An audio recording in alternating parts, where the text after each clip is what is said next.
Everyone and welcome back to my YouTube channel. So friends, आज का जो video lecture है this is lecture number 2 of Kashi series और हम कर रहे हैं चैप्टर केमिकल काइनेटिक्स। स्टूडेंट्स, हमने प्रीवियस लेक्चर के अंदर रेट ऑफ रिएक्शन के बारे में बहुत डिटेल में स्टडी किया था और कुछ क्वेश्चंस भी प्रैक्टिस किए थे। होपफुली आपने डीपीपी भी सॉल्व कर ली होगी और आपको वो भी क्लियर हो चुके होंगे। अब हम करने लगे हैं लेक्चर नंबर 2, जिसके अंदर हम बहुत ही डिटेल में स्टडी करने वाले हैं एवरेज रेट क्या होता है, इंस्टेंटेनियस रेट क्या होता है, यानी कि टाइप्स ऑफ रेट को स्टडी करेंगे। हम कन्वर्ट करेंगे कंसंट्रेशन को प्रेशर में, और जो कल हमने rate of reaction in terms of concentration calculate किया था, आज हम उसे इन टर्म्स ऑफ प्रेशर कैलकुलेट करेंगे। सो बहुत सारे क्वेश्चंस हम करेंगे, साथ ही साथ आज हम इंट्रोड्यूस करेंगे एक नया टॉपिक जिसका नाम है ऑर्डर ऑफ रिएक्शन, जिस पे आपको पेपर में बहुत सारे क्वेश्चंस भी देखने को मिलेंगे। सो सीपीपी एंड डीपीपी भी आपने सॉल्व करनी है। आज के इस वीडियो लेक्चर के अंदर हम पहले थ्योरी को कवर करेंगे, फिर सीपीपी को सॉल्व करेंगे यानी कि क्लास प्रैक्टिस प्रॉब्लम, और आपके लिए एज अ होमवर्क होगा आपका डीपीपी यानी कि डेली प्रैक्टिस प्रॉब्लम। तो उनके क्वेश्चंस का लिंक आपको डिस्क्रिप्शन में मिल जाएगा। होपफुली आपको ये सब पता है, ठीक है। अब हम चलते हैं हमारे टॉपिक की तरफ। उससे पहले क्वेश्चन मैं आपको करवा रही हूँ। जैसे कि मैंने बोला, हमने जो प्रीवियस लेक्चर था उसमें जितने रेट के क्वेश्चंस किए थे, rate of appearance, rate of disappearance, rate of consumption, उसके अंदर हम सब कुछ कंसंट्रेशन के टर्म्स में लेकर चल रहे थे।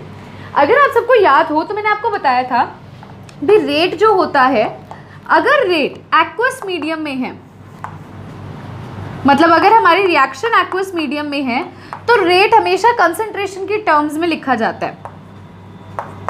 That is change in concentration upon change in time. लेकिन अगर जो रेट है, ठीक है, रेट हम कहें भी हमारी जो रिएक्शन है बेसिकली वो गैसियस रिएक्शन है,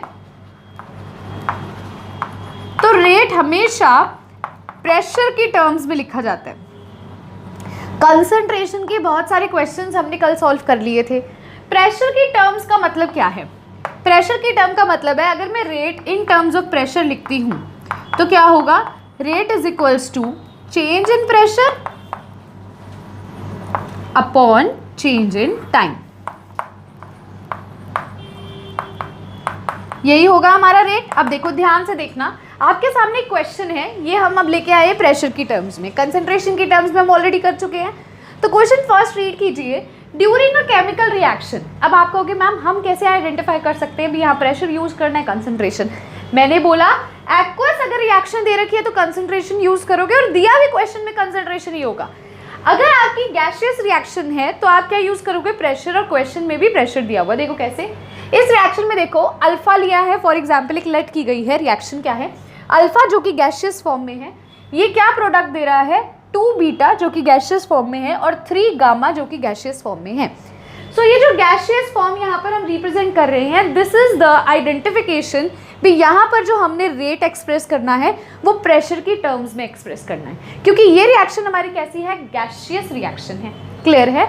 अब आगे देखिए, प्रेशर ऑफ अल्फा, अब वो कह रहे हैं प्रेशर अल्फा का जो है decreases from 90 mm of Hg। जो अल्फा का प्रेशर है वो 90 mm ऑफ Hg था पहले, वो डिक्रीज कर जाता है कितने पे? 270 mm ऑफ Hg। वो 70 mm ऑफ Hg पे डिक्रीज कर जाता है। कितने मिनट्स में? इन 10 मिनट्स। क्लियर है? कोई भी क्वेश्चन हो, मैंने आपको पहले भी बताया, उसको पार्ट्स में डिवाइड कर लो ताकि वो आसानी से आपसे सॉल्व हो जाए। तो पहला पार्ट उसने हमें एक रिएक्शन दी है, इस रिएक्शन से हम ये आइडेंटिफाई कर पा रहे हैं भी हम जो रेट कैलकुलेट करेंगे वो प्रेशर की टर्म्स में कैलकुलेट करेंगे। क्यों करेंगे? क्योंकि रिएक्शन कैसी है? गैसियस है। सेकंड, कोमा लगा हुआ है, देखो उसके बाद क्या लिखा है? Pressure of alpha decreases. अब उसने हमें कंडीशन दे दी है भी अल्फा का जो प्रेशर है वो डिक्रीज कर जाता है 90 से 70, और उससे थर्ड चीज़ हमें बता दी है भी 10 मिनट में डिक्रीज करता है। जो जो गिवन चीज़ें होती है उसे साइड पे लिखना ज़रूरी है, ठीक है। आगे देखिए, determine the rate of reaction in mm of Hg, यानी कि अब ये आपको खुद बता रहा है क्वेश्चन में भी आपने जो रेट का आंसर देना है वो प्रेशर की टर्म्स में देना है। प्रेशर की यूनिट होती है mm ऑफ Hg, यानी कि प्रेशर की टर्म्स में आपने रेट बताना है, यानी कि ये फॉर्मूला आपने अप्लाई करना है, change in pressure by change in time. अब इसे कैसे सॉल्व करेंगे? देखो, सबसे पहले मैंने आपको बोला इसे पार्ट्स में तोड़ लो। हम पहले रिएक्शन को नोट डाउन करते हैं। रिएक्शन क्या है? अल्फा जो कि गैसियस फॉर्म में है, ये हमें क्या दे रही है? 2 बीटा जो कि गैसियस फॉर्म में है, और 3 गामा जो कि गैसियस फॉर्म में। ये एक जनरल रिएक्शन उसने हमें दिया है। इस रिएक्शन के लिए वो क्या बोलता है, पहले देखो स्टूडेंट्स इसको ध्यान से देखो, हमने क्या लिखना है अभी 10 मिनट में वो कहता है इतना से इतना चेंज हो जाता है। हमने एक रिएक्शन लिखी, कोमा तक हमने रिएक्शन को नोट कर दिया, आगे वो हमें क्या कहता है, pressure of alpha decreases from 90 mm of Hg to 70 mm of Hg, यानी कि इनिशियल प्रेशर कितना था 90। इनिशियल का मतलब क्या होता है, जो पहले 90 था बाद में 70 हुआ, यानी कि इनिशियल प्रेशर कितना है 90 mm ऑफ Hg, यानी कि जब टाइम t 0 था तब हमारा जो अल्फा की वैल्यू है वो थी 90 mm ऑफ Hg। क्लियर है? वो कहता है ये 90 से 70 हो जाता है 10 मिनट में, यानी कि कितने टाइम का गैप आ गया, 10 मिनट का। जब टाइम कितना हुआ 10 मिनट हुआ तो हमारा अल्फा कितना रह गया, सिर्फ और सिर्फ 70 mm रह गया।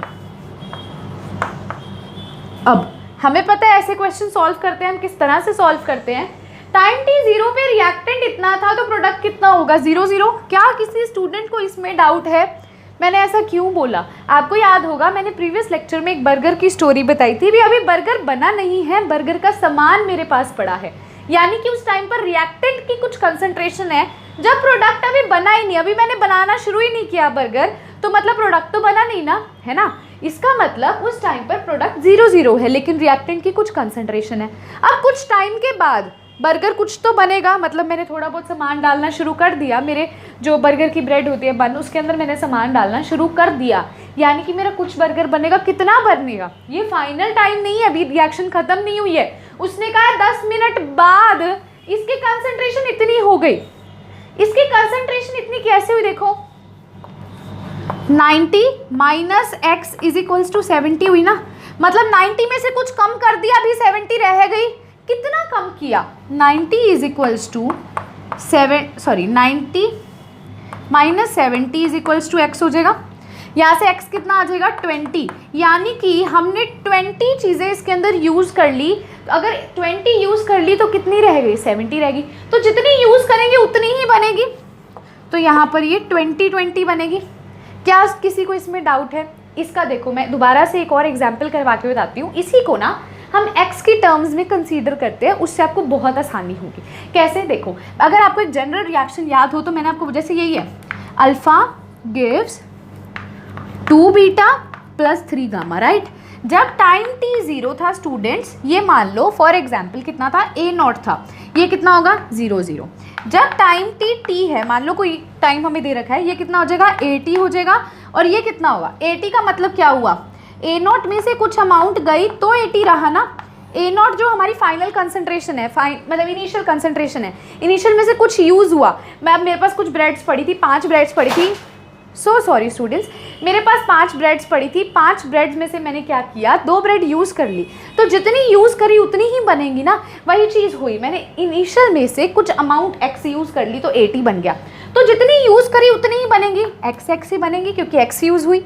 सिमिलरली मैंने यहाँ किया भी 90 में से मैंने कुछ यूज़ किया और मेरा ये बना, तो यहाँ पर मैंने कितना यूज़ किया, देखो हमारा x आ गया 20, तो जितना मैंने यूज़ किया उतना उतना ही बनेगा।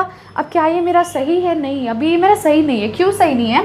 देखो मैंने आपको बोला था अगर इसके आगे कोई कोफिशिएंट लिखा है तो वो इसके आगे भी लिखा जाएगा, इसके आगे कोई कोफिशिएंट लिखा है तो वो इसके आगे भी लिखा जाएगा। समझ रहे हो? इसके आगे 1 है तो यहाँ पर 1x है, इसके आगे 2 मतलब इसके आगे 2 लिखा है तो 2x हो जाएगा, इसके आगे 3 लिखा है तो 3x हो जाएगा। ये प्रीवियस लेक्चर में बताया है। अगर किसी स्टूडेंट को इस चीज़ में डाउट है भी कोफिशिएंट्स का रोल कैसे आया, तो प्रीवियस लेक्चर फटाफट जाके देखो, आगे बढ़ने की बिल्कुल ज़रूरत नहीं है। अगर आपको यही चीज़ नहीं समझ आई, अगर ये नहीं आई तो आगे कोई कंसेप्ट समझ नहीं आएगा। सारी रिएक्शंस हमें इस प्रकार से करनी है। मैं फिर भी एक बार रिपीट करने को तैयार हूँ। देखो कैसे, मैंने आपको बोला यहाँ पर आपने कोफिशिएंट को देखना होता है। हमने a0 में से 1x माइनस किया, जो इसके आगे लगा होगा वो x के आगे लगेगा, जो इसके आगे लगा हुआ x के आगे, जो इसके आगे लगा हुआ x के आगे। x क्या है, कितने मोल्स निकले, जितने निकलेंगे उतने ही बनेंगे, x ही बनेंगे, लेकिन इसका कोफिशिएंट यूज़ किया जाएगा। जब इसका यहाँ हम कोफिशिएंट यूज़ करते हैं तो यहाँ पर क्या होना चाहिए था, ये 2x और ये 3x। हमने x की वैल्यू पुट कर दी तो इसको 2 से मल्टीप्लाई और इसको 3 से मल्टीप्लाई करेंगे। जब इसको 2 से मल्टीप्लाई करेंगे ये कितना आ जाएगा 40, और इसको 3 से करेंगे ये कितना आ जाएगा 60। क्लियर है? ये 70 mm बना, ठीक है, ये 70 mm रह गया, ये 40 बना और वो 60 बना। अब क्वेश्चन क्या कहता है, determine the rate of reaction in mm of Hg। आपने रेट ऑफ रिएक्शन बताना है mm ऑफ Hg में से। अब आपने मेरे को स्टूडेंट्स ये बोलोगे मैम इन दोनों का तो कोई रोल ही नहीं है, क्योंकि हम रेट ऑफ रिएक्शन में या तो हम रिएक्टेंट की बात करते हैं या प्रोडक्ट की। आप किसी भी चीज़ से कर सकते हो, चाहे आप प्रोडक्ट को ले लो चाहे रिएक्टेंट को ले लो, तो इसको तो निकालने की ज़रूरत भी नहीं थी, लेकिन आपको ये बताना था क्योंकि सारे क्वेश्चंस में आपको ये पूरी रिएक्शन वहाँ लिखनी होगी। इतना कर लिया। अब हम रेट ऑफ रिएक्शन का फॉर्मूला लगाएंगे। रेट ऑफ रिएक्शन क्या होती है, चेंज इन कंसंट्रेशन, या फिर अब ये गैसियस फॉर्म में है तो क्या होगा, change in pressure upon change इन क्या होगा हमारा ये टाइम, क्या हो जाएगा, चेंज इन टाइम हो जाएगा। अब प्रेशर में चेंज यानी कि final minus initial, final pressure कितना है 70, इनिशियल कितना था 90। ध्यान रखो रिएक्टेंट यूज कर रहे हो तो आगे नेगेटिव साइन आएगा। एक और स्टार मार्क करके बॉक्स में डालने वाली चीज है, अगर रिएक्टेंट की कंसंट्रेशन लेते हो रेट ऑफ रिएक्शन निकालने के लिए तो नेगेटिव साइन आएगा, और अगर प्रोडक्ट का लेते हो तो पॉजिटिव साइन आएगा। अब यहाँ हम रिएक्टेंट की बात कर रहे हैं, negative sign, change in pressure, final minus initial, final कितना है 70, इनिशियल कितना था 90, तो 70 minus 90 divided by change in time, final minus initial यानी कि 10 माइनस 0, 10 माइनस 0 क्या आएगा, minus into minus 20 divided by 10, ये पॉजिटिव हो गया, यहाँ से क्या आ गया 2 आ गया, यानी कि हमारा रेट ऑफ रिएक्शन कितना आ गया 2 mm ऑफ Hg आ गया। कितना आ गया 2 mm ऑफ Hg। रेट क्या आ गया रिएक्शन का 2 mm ऑफ Hg। अब ये तो स्टूडेंट सीधा सीधा था, देखो जैसे कंसंट्रेशन का निकालते थे सेम ही हमने प्रेशर का निकाला। अब कई बार वो एग्जामिनर आपको ना इतने सिंपल क्वेश्चंस भी दे सकता है, कई बार आपको थोड़े टफ क्वेश्चंस भी दे सकता है। वो इसका लेवल कैसे बढ़ाएगा, या तो वो ज़्यादा से ज़्यादा ये करेगा भी कोफिशिएंट आपको थोड़ा और ये ट्रिकी दे देगा, 2 की जगह 5 दे देगा, 3 की जगह 3/2 दे देगा, कुछ ऐसा कर देगा, या वो और क्या कर सकता है, वो आपको कंसंट्रेशन दे सकता है क्वेश्चन में, और आंसर जो रेट ऑफ रिएक्शन का वो पूछ सकता है वो प्रेशर की टर्म्स में पूछ सकता है। तब क्या करोगे, जब आपको क्वेश्चन में मान लो यहाँ पर तो आपको दे रखा है ना अभी 90 mm ऑफ Hg है, 70 mm ऑफ Hg है, अगर वो यहाँ पर आपको mm ऑफ Hg यूनिट ना देकर कंसंट्रेशन की टर्म यानी कि मोलर पर टाइम में दे दे, 90 मोलर पर टाइम, ठीक है, मोलर पर सेकंड जैसे ले लो, और 70 मोलर पर सेकंड ले लो, तब तो उसने कंसंट्रेशन दे दी और आंसर वो mm ऑफ Hg में पूछ रहा है, तब क्या करोगे। आपको तो ये पता है भी change in concentration per unit time होती है rate, change in pressure per unit time में वो आपसे आंसर पूछता है, तो उसके लिए हमें एक टॉपिक करना पड़ेगा that is conversion of concentration into pressure. ठीक है, ऐसे सिंपल क्वेश्चंस एक तो मैंने आपको करवा दिया सिंपल, सबसे पहली चीज़ जो हमने प्रीवियस लेक्चर में करी भी कंसंट्रेशन का रेट निकालो, सेम ऐसे ही निकलना था। अब हमने कौन सा किया, प्रेशर का, प्रेशर की टर्म्स में रेट निकालो। अब मैं क्या कह रही हूँ कि आपको मान लो कंसंट्रेशन दे दे और प्रेशर का पूछ ले, या फिर वो आपको प्रेशर दे दे और किसका पूछ ले, कंसंट्रेशन का पूछ ले। मैं इसको हाफ ही रेज कर रही हूँ ताकि आप इसको नोट कर लो यहाँ से, ठीक है। क्वेश्चन हम रेज कर देते हैं, हाँ जी, तो हेडिंग डालेंगे हम कन्वर्जन ऑफ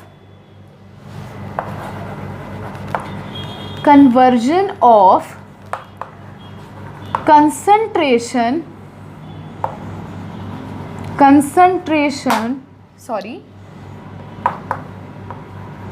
इनटू प्रेशर।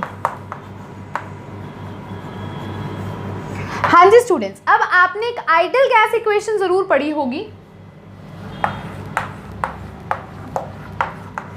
+1 के अंदर हमने आइडियल गैस इक्वेशन पढ़ी थी। What is ideal gas equation, PV = nRT, ये आइडियल गैस इक्वेशन होती है। अब अगर मैं आपको बोलूं, ध्यान से सुनिएगा, मैं बोलूं इस वॉल्यूम को यहां ले जाओ n के नीचे, pressure = number of moles by volume into R into T। दोबारा बता दूं, P प्रेशर होता है, अगर आपने +1 में नहीं पढ़ा कोई दिक्कत नहीं है, this is ideal gas equation.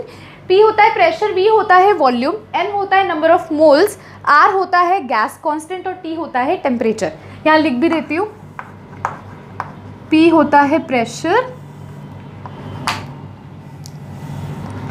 n होता है नंबर ऑफ मोल्स, v होगा हमारा वॉल्यूम, t है टेम्परेचर, एंड और क्या हमारा रह गया, r रहेगा ना, दिस इज गैस कांस्टेंट। ठीक है, अब देखो मैंने क्या किया, सिंपल सी चीज़ करी, P is equals to N by V R T कर दिया। आपको पता है कंसंट्रेशन क्या होती है, कंसंट्रेशन होती है मोलैरिटी, और मोलैरिटी का फॉर्मूला क्या होता है स्टूडेंट, मोलैरिटी होती है number of moles by volume of solution, number of moles of solute by volume of solution. तो यहाँ n बाई वी की जगह पे हम कंसंट्रेशन लिख सकते हैं, यानी कि P is equals to C जो कि कंसंट्रेशन है इंटू आर टी। ये जो आ गई हमारी क्या आ गई भाई, अगर आपको वहाँ पर पेपर में कंसंट्रेशन में दे दे, कंसंट्रेशन में रेट निकाल लो, R की वैल्यू पुट कर दो, T की वैल्यू पुट कर दो और आपका प्रेशर आ जाएगा। तो या तो आपको वो क्वेश्चन में दिया जाएगा कंसंट्रेशन और प्रेशर पूछेगा, या वो आपको प्रेशर दे देगा और कंसंट्रेशन पूछेगा। तो फॉर्मूला वही है, पहले रेट जो दे रखा है उससे रेट निकालो, अगर कंसंट्रेशन की वैल्यू दे रखी है तो रेट ऑफ कंसंट्रेशन निकालो bye change in concentration by change in time. तो वो कंसंट्रेशन की टर्म्स में रेट आ गया। यहाँ आर और टी की वैल्यू पुट करो, टेम्परेचर भी दिया होगा आपको, 25 डिग्री सेल्सियस दिया होगा, 27 डिग्री सेल्सियस दिया होगा, तो सीधा उसकी वैल्यू पुट करो और आपका आंसर आपके सामने। अब आपको एक और बात बता दूँ, जो गैस कांस्टेंट होती है उसकी डिफरेंट वैल्यूज़ होती हैं। हम कंसीडर करें 0.08 वाली वैल्यू, तो सीधा आप गैस कांस्टेंट की वैल्यू 1/12 भी पुट कर सकते हो। 0.08 को जब वो वाली वैल्यू होती है उसको सॉल्व करते हैं तो सीधा 1/12 हम पुट कर लेते हैं। ठीक है, ये शॉर्ट फॉर्म में है, मतलब जब न्यूमेरिकल सॉल्व करते हैं तो ईजी हो जाता है। आर की वैल्यू 0.08 पुट करोगे, कई क्वेश्चन में तो सीधा ही सॉल्व हो जाएगा। जहाँ पर आपको लगता है अभी नहीं न्यूमेरिकल ज़्यादा हो रहा है, मतलब डेसिमल में ज़्यादा आंसर आ रहा है, सीधा 1/12 पुट कर दो आर की वैल्यू। ठीक है, तो ये कन्वर्जन होगी। ये वाला फॉर्मूला स्टार मार्क करेंगे, अपनी फॉर्मूला शीट एक साइड पे बनाइएगा, उसके अंदर नोट कीजिएगा, ये वाला फॉर्मूला नोट करेंगे और आपने ये वाला फॉर्मूला लिखना है, rate is equals to change in pressure by change in time. ऐसे ही rate is equals to change in concentration by change in time. ठीक है, अब जो मैंने आपको ये बताया है, ये जो कन्वर्जन वाली चीज़ बताई है, इस पे बेस्ड हम एक क्वेश्चन करेंगे, उसके बाद हम चलेंगे टाइप्स ऑफ रेट की तरफ। उससे पहले वीडियो को पॉज करके इसको नोट कर लीजिए। हाँ जी स्टूडेंट्स, तो अब आता है नेक्स्ट क्वेश्चन, और इसी क्वेश्चन को हम अप्लाई करने वाले, मतलब जो फॉर्मूला हमने किया था वो इस क्वेश्चन पे अप्लाई करने वाले हैं। कौन से वाला, कंसंट्रेशन को हमने चेंज किया था जब प्रेशर में, यानी कि P is equals to CRT। ठीक है, तो यहाँ पर देखिए एक चीज़ इसमें और मेंशन कर लेना। हाँ जी, क्वेश्चन रीड करने लगी हूँ, ध्यान से देखेंगे क्वेश्चन को। क्वेश्चन है for gaseous phase, gaseous phase है यानी कि हमें प्रेशर की टर्म्स में चीज़ें दे रखी होंगी। आगे देखिए, रिएक्शन है 2A जो कि गैसियस फॉर्म में है, गिव्स 3B जो कि गैसियस फॉर्म में है। ठीक है, pressure of A changes from 2 atm to 1.5 atm। पहले प्रेशर A का 2 atm था, बाद में वो 1.5 atm हो गया इन 10 सेकेंड्स, 10 सेकेंड के अंदर। Calculate the rate of reaction in atm पर सेकेंड, सेकेंड पार्ट है, इन मोल लीटर पर सेकेंड, थर्ड पार्ट है pressure of B in same time interval, और टेम्परेचर आपको 27 डिग्री सेल्सियस दिया है। देखो ध्यान से, हम क्या करेंगे, पार्ट्स में इस क्वेश्चन को सॉल्व करेंगे, इसको मतलब कुछ कुछ पोर्शंस में डिवाइड करेंगे। सबसे पहले हम यहाँ तक इसको नोट डाउन करते हैं। देखो, 2A gaseous gives 3B gaseous, ये रिएक्शन है। पहले वाला सेम वही काम करते हैं। टाइम इंटरवल T जब 0 था तो A की कंसंट्रेशन कितनी थी, A की कंसंट्रेशन थी 2 atm। क्लियर है, तो आपको पता है जब इसकी कुछ कंसंट्रेशन है, टाइम इंटरवल जब T 0 होता है तो प्रेशर कितना होता है, सॉरी प्रोडक्ट कितना होता है, 0 ही होता है, अभी बना ही नहीं है। कितने टाइम के बाद उसने हमें दिया है, उसने बोला 10 सेकेंड के बाद ये 2 atm से कितना हो जाएगा, ये हो जाएगा 1.5 atm। वो पूछता है बताओ रेट ऑफ रिएक्शन atm पर सेकंड के अंदर, पहले प्रेशर के अंदर ही निकालना है, फर्स्ट पार्ट के अंदर। देखो हम पहले इसे कैलकुलेट करते हैं। ठीक है, ध्यान से देखिए, यहाँ पर स्टूडेंट्स आपको क्या दे रखा है। अगर आपको मैं बोलूँ जो प्रीवियस रिएक्शन थी ना, उसमें हमें ये था alpha gives 2 beta plus 3 gamma, या 1 अल्फा था, 1 अल्फा था। तो हमने रेट ऑफ रिएक्शन क्या बोला, change in concentration of reactant by change in time, reactant की concentration by change in time. अगर इसका मैंने आपको जो कल रेट एक्सप्रेशन बताया था उसके अकॉर्डिंगली लिखती हूँ तो क्या होगा, रिएक्टेंट है तो माइनस का साइन, इसके आगे 1 लगा है तो 1/1 change in concentration of alpha by change in time. बात तो यही हुई, यही हमने किया था। इसके आगे 1 1 है, लेकिन यहाँ ध्यान से देखो इसके आगे 2 लगा हुआ है, तो इसको किस तरह से करोगे, rate is equals to, method वही है, बात बता रही हूँ भी change in concentration by change in time आएगा, लेकिन अगर यहाँ 1 की जगह कोई कोफिशिएंट होता तो कैसे लिखते, जैसे मैंने आपको रेट एक्सप्रेशन बताया था, याद है ना रेट एक्सप्रेशन कैसे बताया था, इसके लिए लिखेंगे तो क्या हो जाएगा, प्रोडक्ट है तो प्लस 1/2, 2 है तो 1/2, 3 है तो 1/3, change in concentration of beta by change in time, ऐसे वाली बात कर रही हूँ, है ना। तो रेट ऑफ रिएक्शन नहीं पूछा ना स्टूडेंट्स, मैंने सीधा क्यों लिख दिया, क्योंकि 1 था इसलिए मैंने ये मेंशन नहीं किया, बात एक ही है।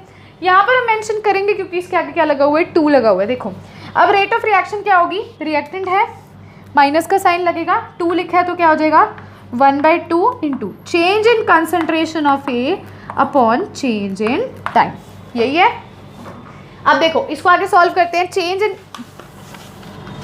सॉरी, इसके आगे देखिए यहाँ पर चेंज इन कंसंट्रेशन ऑफ ए क्या होगा, -1/2 को एज इट इज, ए की concentration final minus initial, final कितनी है 1.5, इनिशियल कितनी थी 2, तो 1.5 minus 2 divided by change in time कितना है, पहले कितना था 0, बाद में कितना हुआ 10, तो फाइनल माइनस इनिशियल यानी कि 10 माइनस 0, यहाँ से इसको सॉल्व करोगे -1 इंटू ये कितना होगा -0.5 डिवाइडेड बाय 2 इंटू 10, ये माइनस से माइनस कट गया, क्लियर है।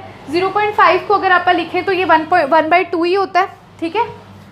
ये कितना आ जाएगा यहाँ से, ये हमारा आ जाएगा 1/40, कितना आ जाएगा 1/40 आ जाएगा, इसको चाहे खोल के सॉल्व करके देख लो।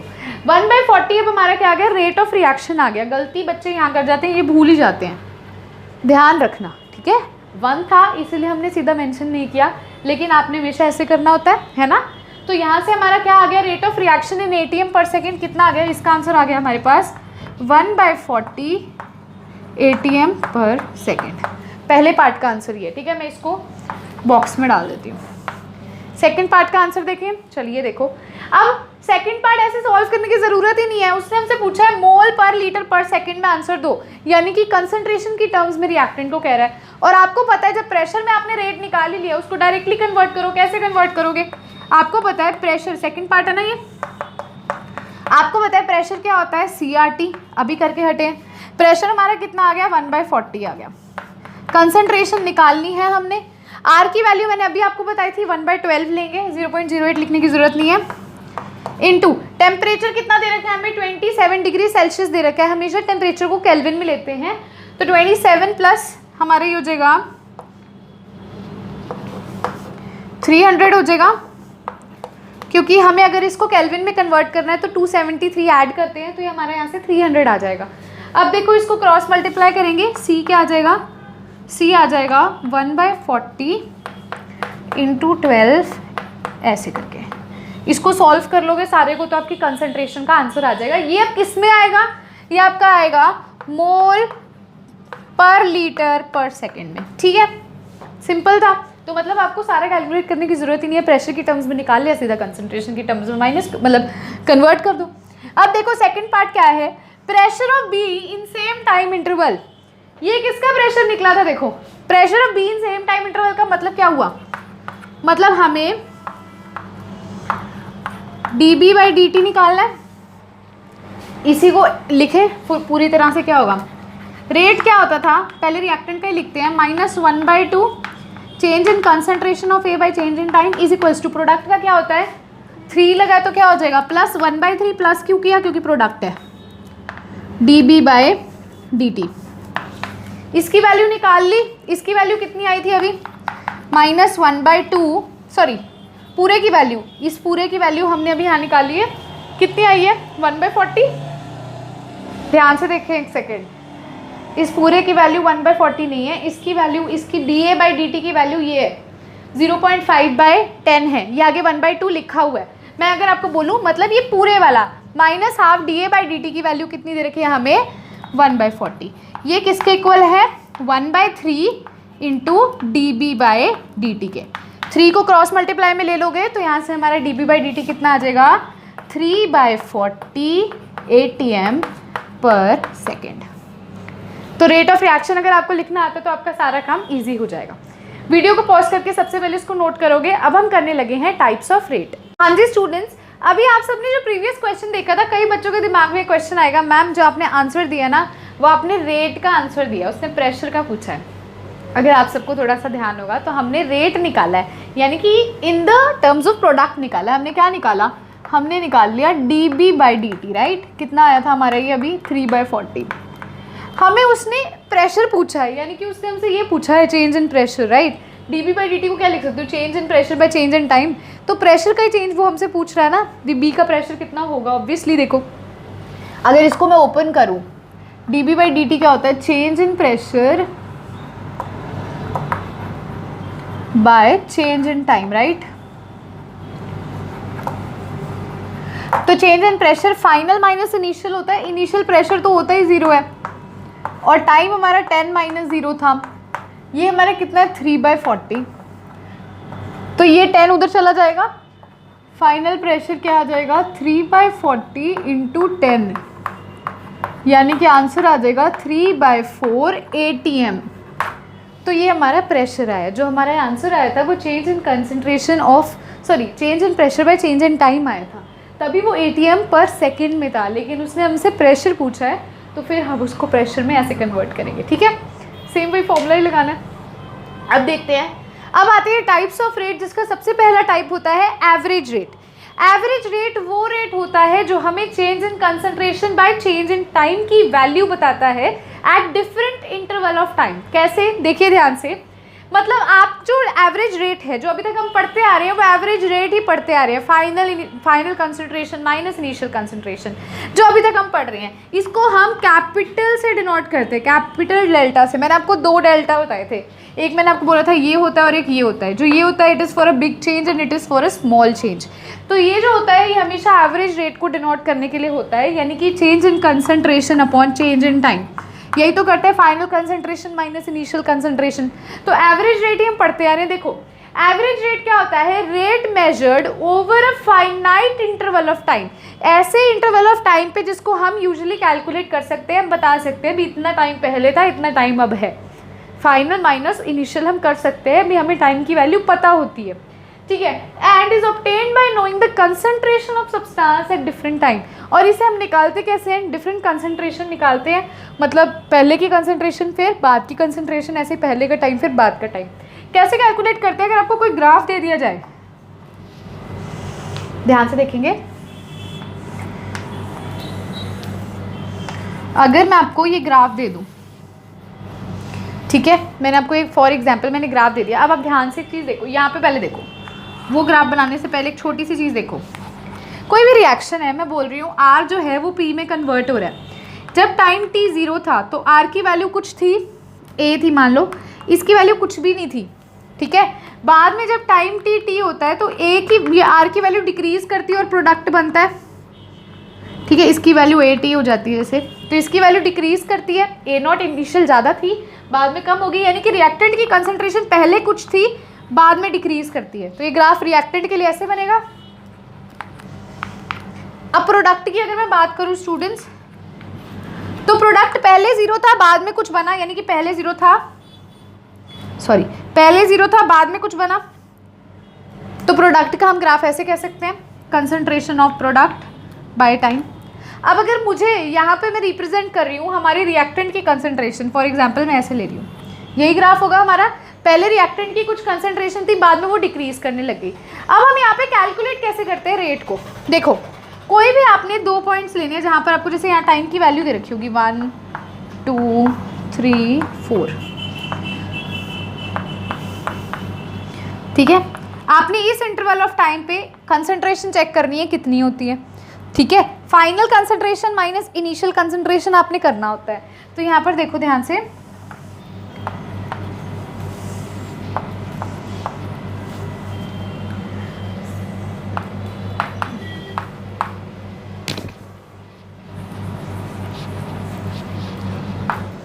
जब टाइम t1 था यानी कि 1 सेकेंड था तो हमारी कंसंट्रेशन थी C1। जब टाइम t हमारा t2 था यानी कि 2 सेकेंड्स थी तो हमारी कंसंट्रेशन कितनी थी, C2 थी, ठीक है। तो यहाँ पर हम कैसे करेंगे, रेट का फॉर्मूला क्या होता है, change in concentration by change in time. अब ये रिएक्टेंट के लिए बात हो रही है तो आपको पहले ही बताया भी नेगेटिव साइन आगे आएगा। चेंज इन कंसंट्रेशन का मतलब क्या होता है, final concentration minus initial concentration. By change in time का मतलब क्या होता है, final time minus initial time. अब फाइनल कंसंट्रेशन कब होगी, जब टाइम T2 होगा, कितनी थी C2। इनिशियल कितनी है C1 जब टाइम T1 है। टाइम कितना चेंज हुआ T2 से T1। अब यहाँ ध्यान से इस चीज़ को देखो, अब अगर मैं यहाँ पे इनकी भी वैल्यूज पुट करना शुरू कर दूँ, मान लो ये 10, ये 20, ये 30, ये 40 ऐसे है, ठीक है। तो यहाँ पर C1 की जगह 30 पुट करेंगे, C2 की जगह क्या पुट करेंगे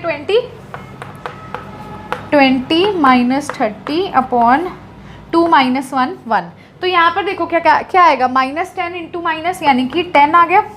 तो यहाँ से हमारा रेट क्या आ जाएगा, पॉजिटिव। इस तरह से हम रेट को कैलकुलेट करते हैं रिएक्टेंट के लिए। यही फॉर्मूला हम अभी प्रीवियस केसेस में अप्लाई कर रहे थे। अगर आपको पेपर में ऐसा आए तो कुछ भी नहीं करना, आपने इनिशियल टाइम पे ऐसे डॉट करना है, जहाँ पे वो मैच करती है उस टाइम पे, मतलब इस हमारे स्लोप पे जहाँ पे वो कट करेगा वहाँ की कंसंट्रेशन, ऐसे T2 के इस स्लोप पे जहाँ वो कट करेगा वहाँ की कंसंट्रेशन। बस सीधा फॉर्मूला लगाओ, final minus initial. Initial T1 था तो उस टाइम कंसंट्रेशन C1 थी, फाइनल T2 था तो उस टाइम कंसंट्रेशन C2 थी। तो फाइनल माइनस इनिशियल यानी कि C2 माइनस C1 यानी कि 20 माइनस 30 यानी कि -10। रिएक्टेंट है तो आगे नेगेटिव आ गया यानी कि +10 डिवाइडेड बाय टाइम 2 माइनस 1 यानी कि 1। तो इस तरह से हम एवरेज रेट को कैलकुलेट कर सकते हैं। मैंने आपको रिएक्टेंट का भी ग्राफ बता दिया, प्रोडक्ट का भी ग्राफ बता दिया, ठीक है। अब हम करने लगे सेकंड टाइप ऑफ रेट, जिसका मतलब होता है इंस्टेंटेनियस रेट। इंस्टेंटेनियस रेट हमारा क्या होता है बेसिकली, इसमें हमें ना जब भी देखो यहाँ पे तो हमने रेट कैसे डिटरमाइन किया, हमने एक इस मतलब ग्राफ हमने प्लॉट किया और इस ग्राफ की हेल्प से हमने रेट डिटरमाइन कर लिया। हमने कंसंट्रेशन के चेंजेस देखे डिफरेंट टाइम पर। देखो अब डेफिनेशन रीड करो, rate measured over a finite interval of time, मतलब एक पर्टिकुलर इंटरवल ऑफ टाइम पे, and is obtained by knowing the concentration of substance at different time. Different time पर उनकी कंसंट्रेशन को आपने क्या करना है, ऑब्जर्व करना है, वहाँ से ऑब्टेन करके उसको फॉर्मूला में पुट कर देना। अब यहीं पर अगर मैं आपको बात करती हूँ इंस्टेंटेनियस रेट की, तो देखो इंस्टेंटेनियस रेट क्या होता है बेसिकली। जब भी हम इंस्टेंटेनियस रेट, देखो नाम से ही आपको बता रहा है, इंस्टेंटेनियस का मतलब फटाफट, मतलब जो बहुत शॉर्ट इंटरवल ऑफ टाइम में होगा, इन्हें क्विक सेकेंड्स अक्कर करेगा, ठीक है। 3 तरह के रेट होते हैं। पहला रेट मैं आपको बता चुकी हूँ, दूसरा रेट है हमारा इंस्टेंटेनियस रेट।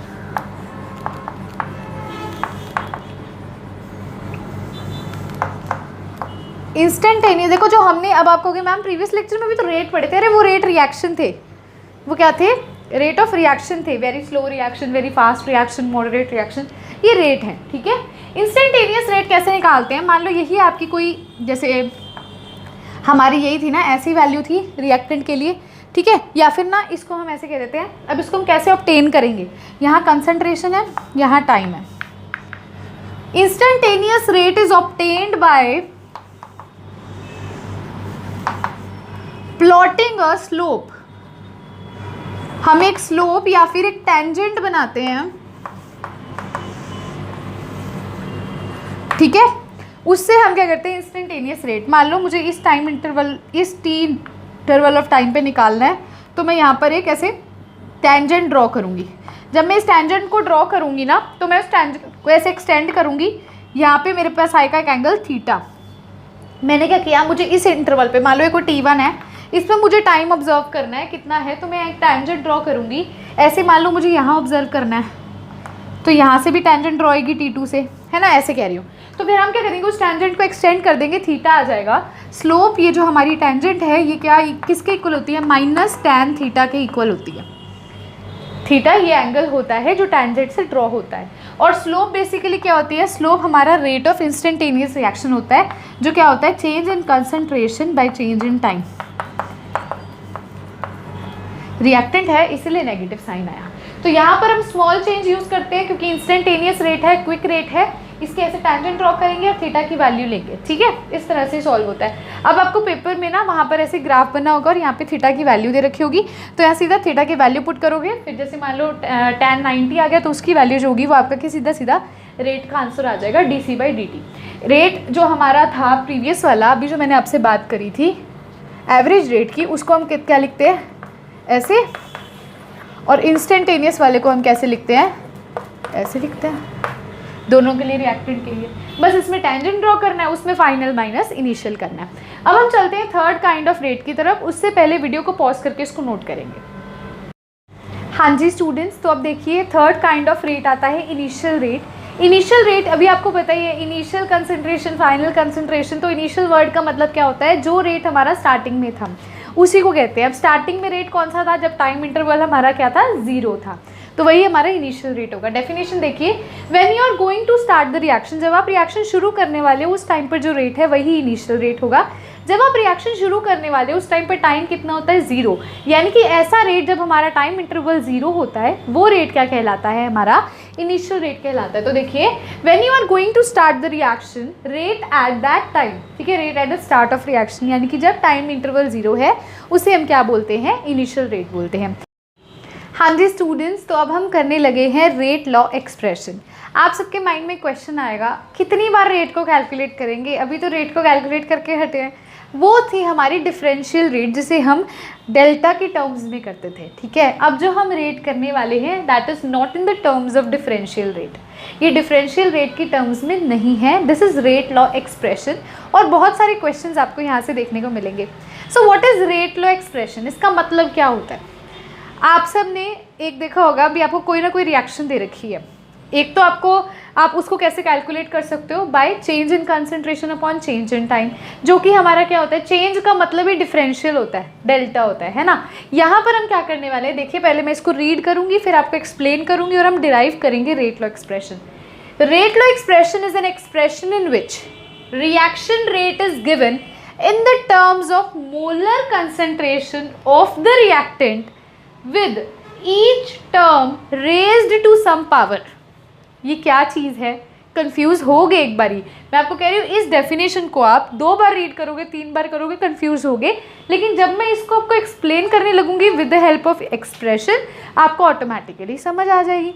क्या रिएक्शन है, देखो मैंने क्या बोला है, इट इज़ एन एक्सप्रेशन, ये एक ऐसा एक्सप्रेशन है जिसमें reaction rate is given in the terms of molar concentration, मतलब जो हम डिराइव करने वाले हैं वो मोलर कंसंट्रेशन के टर्म्स में डिराइव करेंगे ऑफ रिएक्टेंट की, with each term raised to some power, और हर जो टर्म होगी, टर्म क्या है, मोलर कंसंट्रेशन, उसके ऊपर कुछ ना कुछ पावर होगी, ठीक है, विच मे और may not be same as stoichiometric coefficient of the reacting species in a balanced chemical equation. देखो कैसे, यहाँ पर मैं एक इक्वेशन लिख रही हूँ, for example A + B gives C + D। अभी तक जो हम रेट ऑफ रिएक्शन लिखते थे उसमें हम रिएक्टेंट के लिए भी लिखते थे, प्रोडक्ट के लिए भी लिखते थे, लेकिन रेट लॉ एक्सप्रेशन जो है वो सिर्फ और सिर्फ रिएक्टेंट की टर्म्स में लिखी जाती है, ठीक है। अब देखो पहले समझाती हूँ फिर लाइन टू लाइन दोबारा एक्सप्लेन करूँगी। ये रिएक्शन है, for example we have let भी, हमारी ये रिएक्शन है।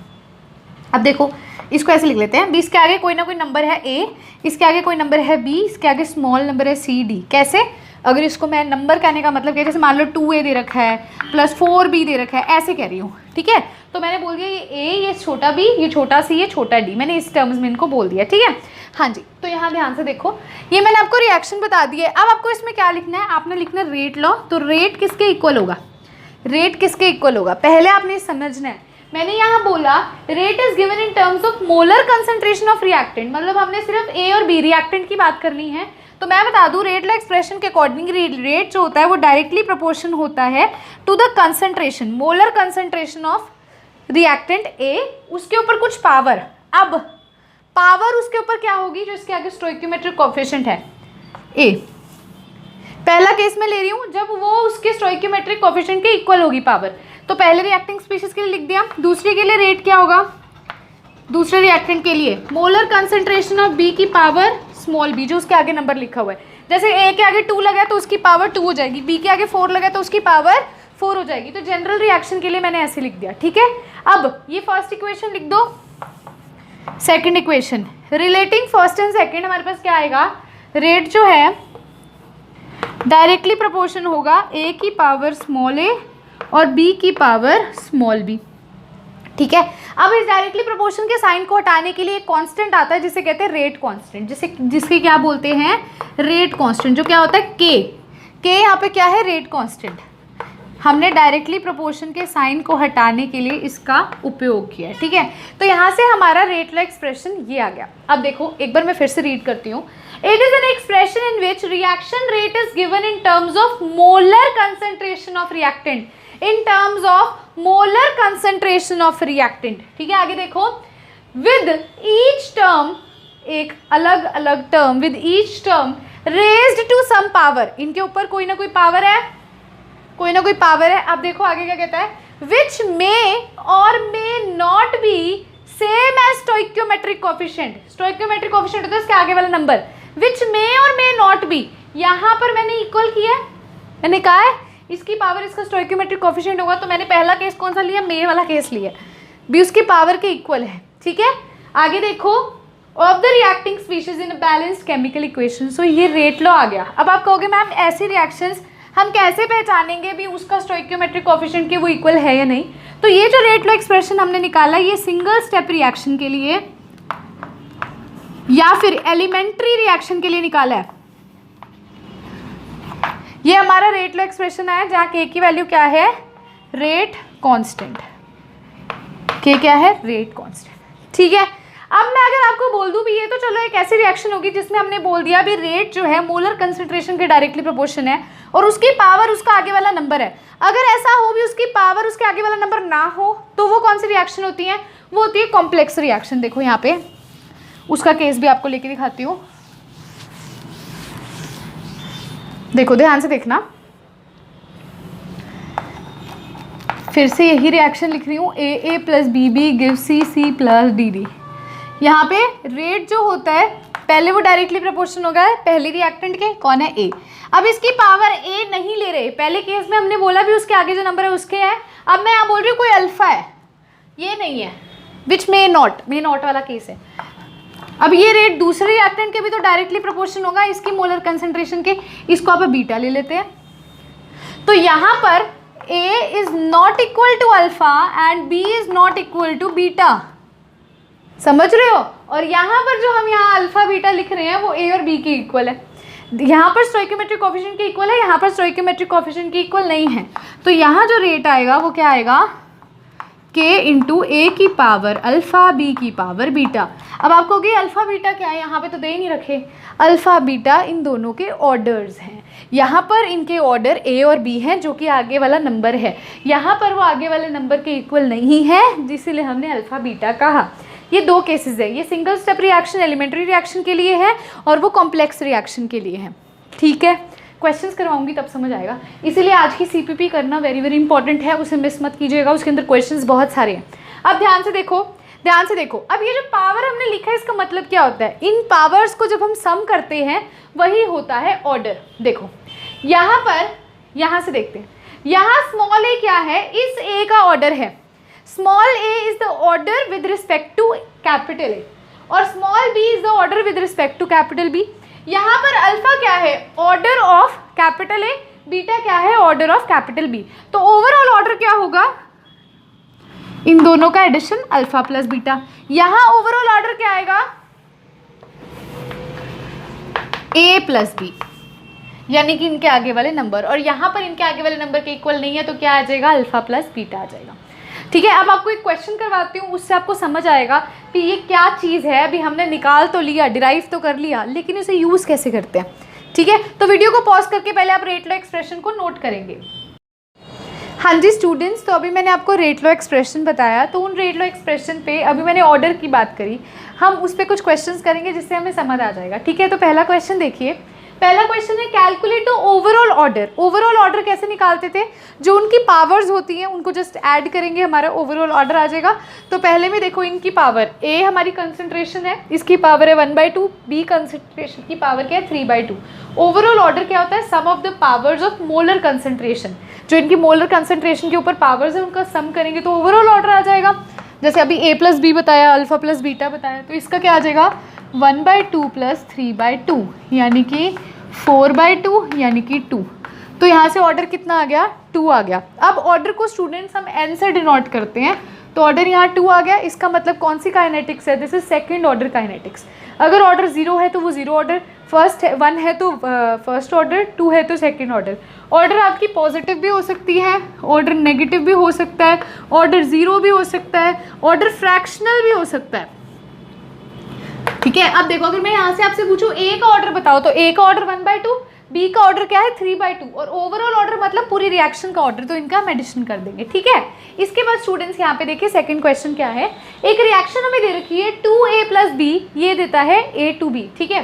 वो कहता है रेट लॉ बताओ, अभी रेट लॉ एक्सप्रेशन हमने देखा था ना, तो रेट लॉ एक्सप्रेशन क्या बोलता है भी, जो रेट होगा वो किसके इक्वल होगा, K rate constant directly proportion to reactant की कंसंट्रेशन। अब ये देखो यहाँ पर हमें कुछ मेंशन नहीं है ना भी कॉम्प्लेक्स रिएक्शन है, तो हम इसको एलिमेंट्री लेके चलेंगे, यानी कि जो इसके आगे नंबर लिखा है वही उसकी पावर होगी, तो A की पावर 2 और B के आगे क्या लिखा है 1, तो B की पावर 1।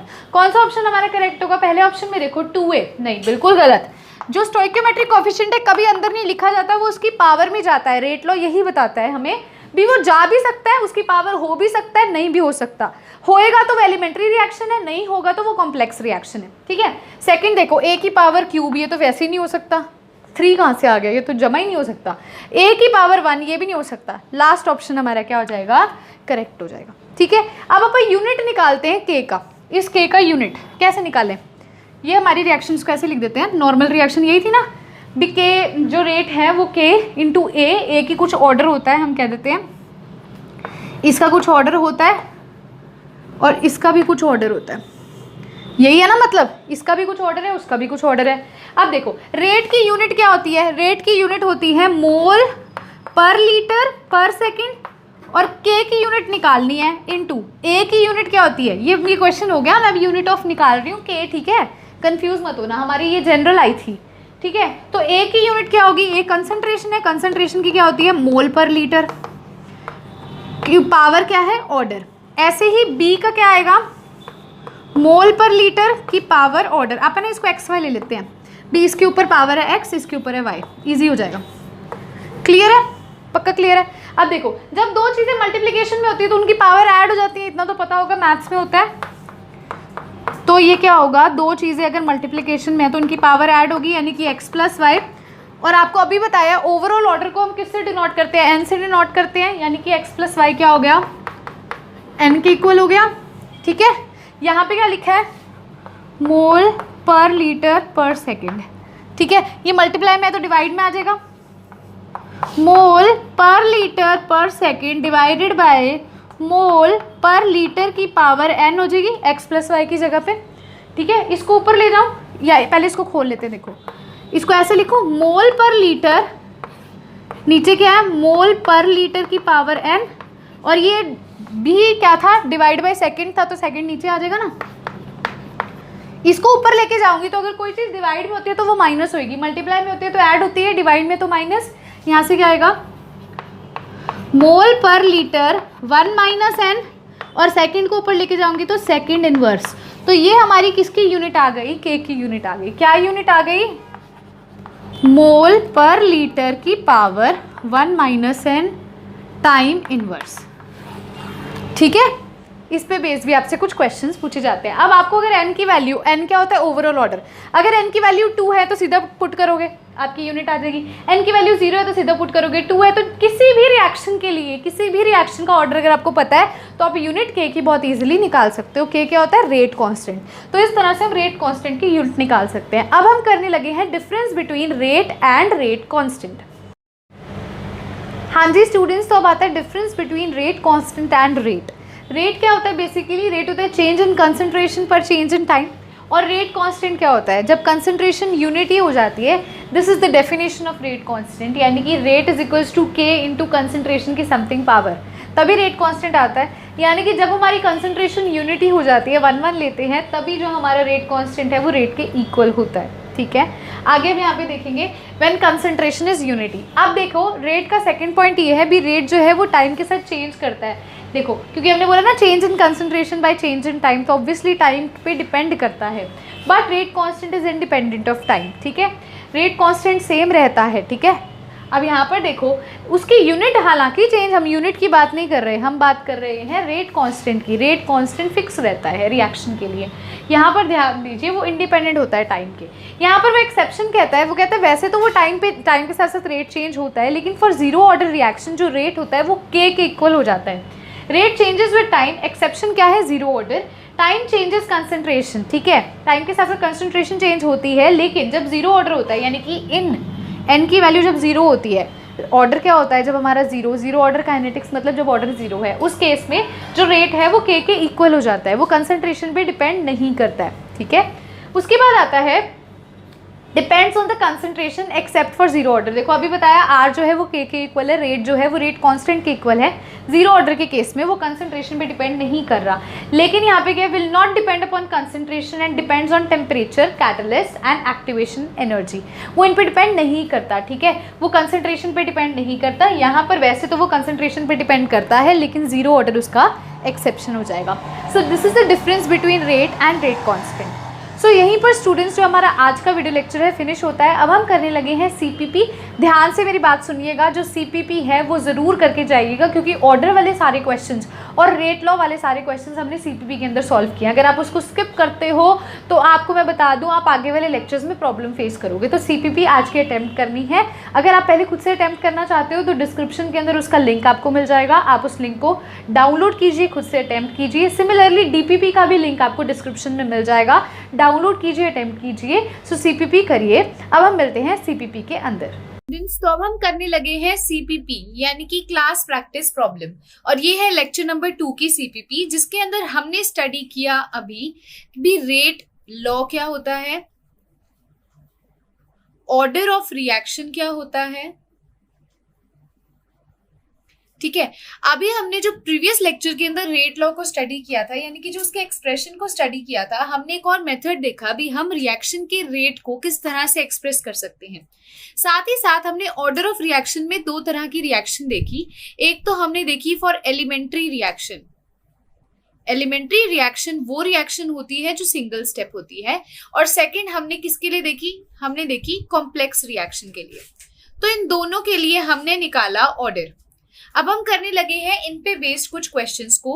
तो उस पे चलने से पहले मैं ये रेकमेंड करूंगी भी जो क्वेश्चंस है वो आप पहले खुद से ट्राई करें, ताकि आप जब उसमें कोई गलती करें तो वो आप मेरे से मैच कर सके भी आपकी गलती कहाँ पर है। तो क्वेश्चंस को पहले खुद से ट्राई करने के लिए आप डिस्क्रिप्शन में जाकर इसकी पीडीएफ को डाउनलोड कर सकते हैं और उसे सॉल्व कर सकते हैं। और साथ ही साथ आपको जो डीपीपी है यानी कि डेली प्रैक्टिस प्रॉब्लम, उसके भी क्वेश्चंस आपको डिस्क्रिप्शन में देखने को मिलेंगे। आपके लिए डीपीपी एज अ होमवर्क है और इसकी सॉल्यूशन वीडियो आपको फर्दर मिलती रहेगी। अब देखते हैं हम सबसे पहले क्वेश्चन की तरफ। देखिए सबसे पहले क्वेश्चन क्या आता है, the rate law for a single step reaction. देखो उसने बोला आपने बताना है रेट लॉ एक सिंगल स्टेप रिएक्शन के लिए। तो सिंगल स्टेप रिएक्शन को हम और क्या बोलते हैं, इसे हम बोलते हैं एलिमेंट्री रिएक्शन। ऐसी रिएक्शन जिसके अंदर जो हमारा स्टोइक्योमेट्रिक कोएफिशिएंट होता है, जो हमारा स्टोइक्योमेट्रिक कोएफिशिएंट होता है वही हमारा जो होता है ऑर्डर होता है। मतलब जो स्टोइक्योमेट्रिक कोएफिशिएंट्स का सम होता है बेसिकली, वो हमारा क्या होगा, ऑर्डर होगा। किस प्रकार से होगा आइए देखते हैं। तो यहाँ पर उसने हमें जो रिएक्शन दी है पहले मैं उसको नोट डाउन करूंगी। हमारी रिएक्शन है 2A + B गिव्स 2C, है ना। इसके लिए हमें रेट लॉ बताना है। तो रेट लॉ हम कैसे बताते हैं, हम लिखते हैं रेट इज इक्वल्स टू, सबसे पहले हम लिखते हैं रेट कांस्टेंट जिसको हम K बोलते हैं, है ना। फिर हम लिखते हैं कंसंट्रेशन ऑफ रिएक्टेंट। कौन सा रिएक्टेंट है यहाँ पर, अब A रिएक्टेंट है और B है, तो concentration of reactant A and concentration of reactant B। क्या ये इतना ही है, नहीं, इसको हम और एक्सपैंड करके कैसे लिखते हैं। देखो अभी हमने इनके ऊपर हमने ये तो लिख दिया अभी जो रेट है वो किसकी डायरेक्टली प्रोपोर्शन हो जाता है, वो डायरेक्टली प्रोपोर्शन होता है कंसंट्रेशन की पावर उसका order.